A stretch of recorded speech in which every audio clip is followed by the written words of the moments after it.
Hi students, today we can have a look on natural vegetation and wildlife. Natural vegetation and wildlife. Natural vegetation refers to the community of plants that have grown by nature and not grown by humans. നമ്മൾ മനുഷ്യർ നിർമ്മിച്ചിരിക്കുന്ന crops cultivation, fruits, vegetables, ഈ cultivation ഒന്നുമല്ല. Already നമ്മൾ നേച്ചറിലുള്ള പ്ലാന്റ്സിനെയാണ് നമ്മൾ natural vegetation എന്ന് പറയുന്നത്. The plants that have grown naturally, not made by us humans, that is natural vegetation. And the wildlife means all the animals that lives on both land and water. Landlame, waterlame, all animals we call wildlife. Today we are studying about natural vegetation and wildlife. This natural vegetation and wildlife exists in biosphere. Natural വെജിറ്റേഷനും wild ലൈഫും ഒക്കെ ഉള്ളത് ബയോസ്ഫിയറിലാണ്. What is biosphere? Biosphere is the small space contact between lithosphere, hydrosphere and atmosphere. This is biosphere. It is a narrow contact between those three. What are they? Lithosphere, hydrosphere and atmosphere. ഹൈഡ്രോസ്ഫിയറിൻ്റെയും ലിത്തോസ്ഫിയറിൻ്റെയും അറ്റ്മോസ്ഫിയറിൻ്റെയും ഇത് മൂന്നിൻ്റെയും കൂടെ narrow contact, ഇത് മൂന്നും between those three narrow contact ഉള്ളതിനാണ് നമ്മൾ biosphere എന്ന് പറയുന്നത്. Here we can see living organism or non living organism. Life exist in biosphere.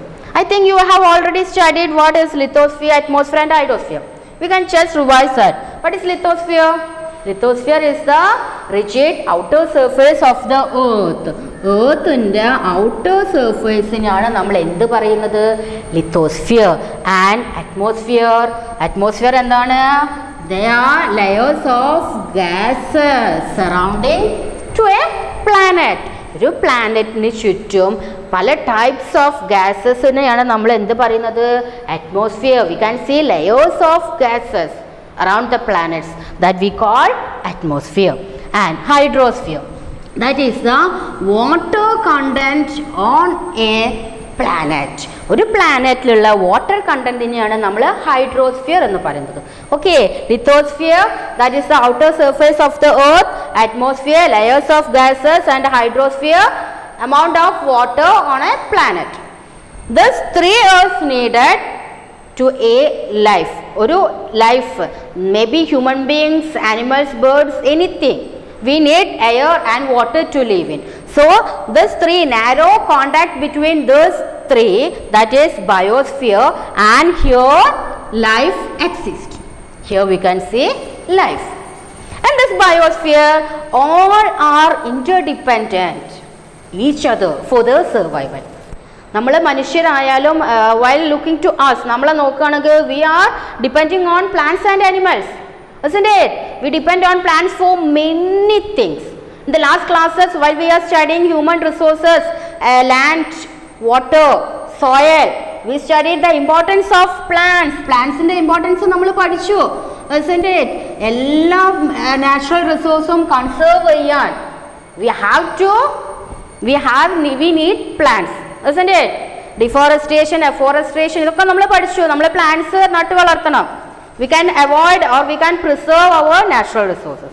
So plants എന്ന് പറയുന്നത് നമ്മൾ ഒരുപാട് പല കാര്യങ്ങൾക്കും നമ്മൾ ഡിപ്പെൻഡ് ചെയ്യുന്നുണ്ട് പ്ലാന്റ്സിന്. Not only for that, we get the oxygen from plants, isn't it? What we breathe in, that is oxygen, that is given out by plants. They take carbon dioxide and give out oxygen that we breathe in. Not only that, we use bamboo products. നമ്മൾ പല പ്രോഡക്ട്സും ഉണ്ട് പ്ലാന്റ്സിൽ നിന്ന് use ചെയ്യുന്നത്. Even if the paper you are using to write, നമ്മൾ use ചെയ്യുന്ന paper ടെക്സ്റ്റിലായാലും നോട്ടിലായാലും, that paper we get from a plant called papyrus, isn't it? So plants നമ്മളും ഇന്റർഡിപെൻഡൻ്റ് ആണ്. Not only plants, every life in this biosphere are interdependent to each other for the survival. അവർക്ക് ജീവൻ നിലനിർത്താൻ വേണ്ടിയിട്ടാണ് അവർ മറ്റുള്ളവരെ ഇന്റർഡിപെൻഡ് ചെയ്യുന്നത്. Likewise, animals are depending on plants. Plants are depending on animals. Big animals depend on small animals. That are they are eating food. അല്ലെ, big animals small animals flesh ആണ് eat ചെയ്യുന്നത്. Likewise, all are depended. ഇങ്ങനെ സർവൈവലിനെ depend ചെയ്യുന്നതിനെ നമ്മളൊരു പേര് പറയും, that is ecosystem. Ecosystem ആവാസ വ്യവസ്ഥ. എന്തൊരു ലൈഫായാലും, അനിമൽ, പ്ലാന്റ്, എനിത്തിങ്, അവർക്ക് ജീവിക്കുന്നതിന് വേണ്ട ഒരു ജീവിത സാഹചര്യം അവരുടെ ചുറ്റുവട്ടം, അതിനാണ് നമ്മൾ എക്കോസിസ്റ്റം എന്ന് പറയുന്നത്. ഓക്കെ, നമുക്ക് ഒരു പ്ലാന്റ്, ഒരു ബിഗ് പ്ലാന്റ്, അവിടെ ഒരുപാട് ബേർഡ്സ് ഉണ്ട്. ബേർഡ്സിൻ്റെ ഒക്കെ ഷെൽട്ടറാണ്, not only shelter, give food. അപ്പം ആ പ്ലാന്റ്സ്, ആ ബേർഡ്സിൻ്റെ ഒക്കെ ഒരു എക്കോസിസ്റ്റം എന്ന് പറയുന്നത് that tree.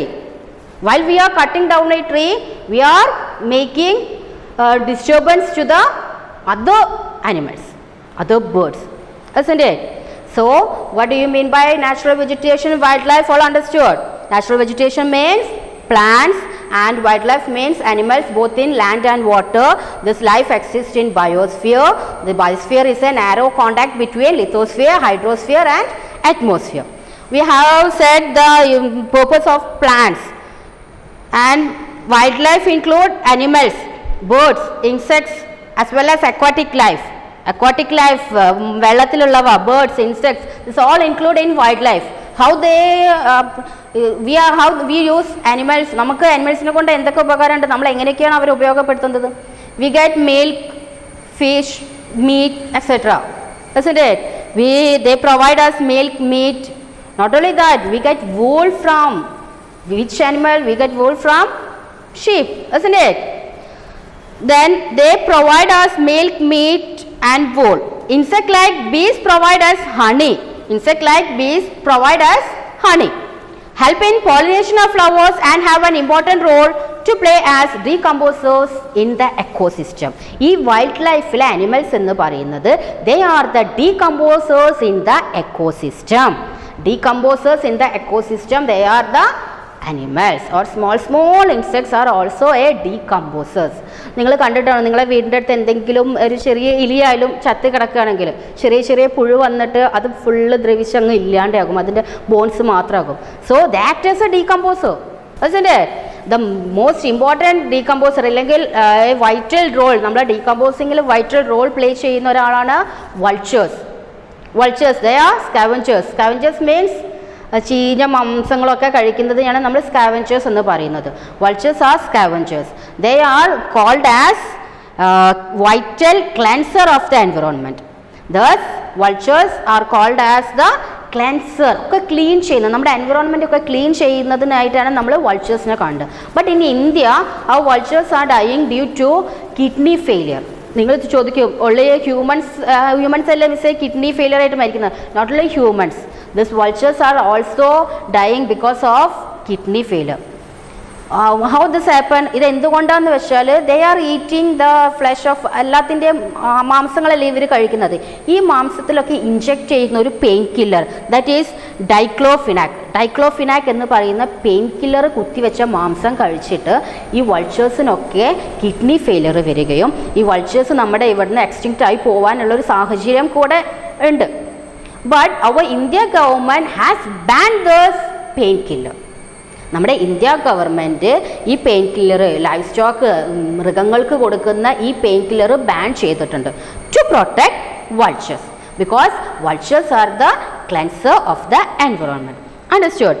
Then the next one, distribution of natural vegetation. Distribution of natural vegetation. We have just said what is vegetation and wildlife. Then the distribution of natural vegetation in our world. ഏതൊക്കെ type ആയിട്ടാണ് natural vegetation നമുക്ക് കാണാൻ സാധിക്കുക? We can see 4 types of natural vegetation. ഈ natural vegetation depends upon primarily on temperature and moisture. Natural vegetation depends upon primarily temperature and moisture. Here natural vegetation are divided into 4, that is forest, grassland, scrubs and tundra. Natural vegetation we can divide into 4, that is forest, grassland, scrubs and tundra. ടെമ്പറേച്ചറിനെയും മോയ്സ്ചറിനെയും depend ചെയ്തിട്ടാണ് natural vegetation ഉണ്ടാകുന്നത്. That is rainfall. When get high rainfall, നല്ല high rainfall കിട്ടുന്ന അവിടെ big ട്രീസും abundant ട്രീസും ഉണ്ടാകും. When get high rainfall the trees will be big and abundant trees ഉണ്ടാവും. That one we call forest.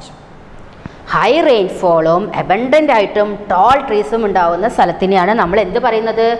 Forest. While thus temperature are decreasing, temperature rainfall ഇങ്ങനെ കുറഞ്ഞു വരുന്നതിനനുസരിച്ചിട്ട്, moisture കുറഞ്ഞു വരുന്ന ഡിക്രീസ് ചെയ്യുന്നതിനനുസരിച്ചിട്ട് പ്ലാന്റ്സിൻ്റെ ഹൈറ്റും കുറഞ്ഞു വരും. Okay, that we call grass land. ചെറിയ ചെറിയ പുല്ലുകൾ, ചെറിയ ചെറിയ മരങ്ങൾ, അത് അബണ്ടൻ്റ് ആയിട്ടുണ്ടാവില്ല, ഒരുപാടുണ്ടാവില്ല, കുറച്ചേ ഉണ്ടാവുകയുള്ളൂ. Because of less moisture and less temperature. Rainfall കുറച്ച് കുറവുള്ള സ്ഥലത്ത് ഉണ്ടാകുന്നതിനാണ് നമ്മൾ grassland, natural vegetation grassland എന്ന് പറയുന്നത്. റെയിൻഫോൾ തീരെ ഇല്ലായ്കയല്ല, ബട്ട് നോട്ട് ഒരുപാടില്ല, moderate level of rainfall. And the scrubs that are dry regions. Dry regions in deserts, ഡെസേർട്സിലൊക്കെ കാണുന്ന നാച്ചുറൽ വെജിറ്റേഷനെയാണ് നമ്മൾ സ്ക്രബ്സ് എന്ന് പറയുന്നത്.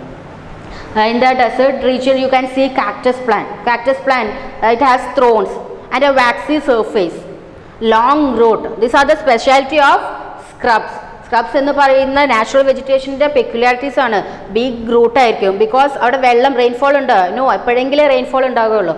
സോ അവരുടെ റൂട്ടൊക്കെ താഴത്തേക്ക് നന്നായിട്ട് മണ്ണിലേക്ക് ഇഴുകി ചെന്നിട്ടേക്കും. എവിടെ നിന്നാണോ വെള്ളം കിട്ടുന്നത് അത് വേണ്ട ചെടിക്ക് ജീവിക്കാൻ. സോ ലോങ് റൂട്ടാണ്. മാത്രമല്ല ഈ കിട്ടിയിരിക്കുന്ന വെള്ളം ശേഖരിച്ച് വെക്കാൻ, അത് ഇവാപ്പറേഷനിലൂടെ പോവാണ്ടിരിക്കാൻ വേണ്ടിയിട്ടാണ് അവരുടെ ത്രോൺസും അവരുടെ വാക്സി സർഫേസ് ഒക്കെ അവരെ സഹായിക്കുന്നത്. And the last one is tundra. Tundra that is polar regions. Polar റീജിയൻസിൽ ഉള്ളത്, പോളാർ റീജിയൻസിലുള്ള നാച്ചുറൽ വെജിറ്റേഷനാണ് നമ്മൾ ടുണ്ട്ര എന്ന് പറയുന്നത്. So natural vegetation are divided into forest, grassland, scrubs and tundra. All understood? The next one is conservation of natural vegetation and wildlife, that we can discuss in the next class. Thank you.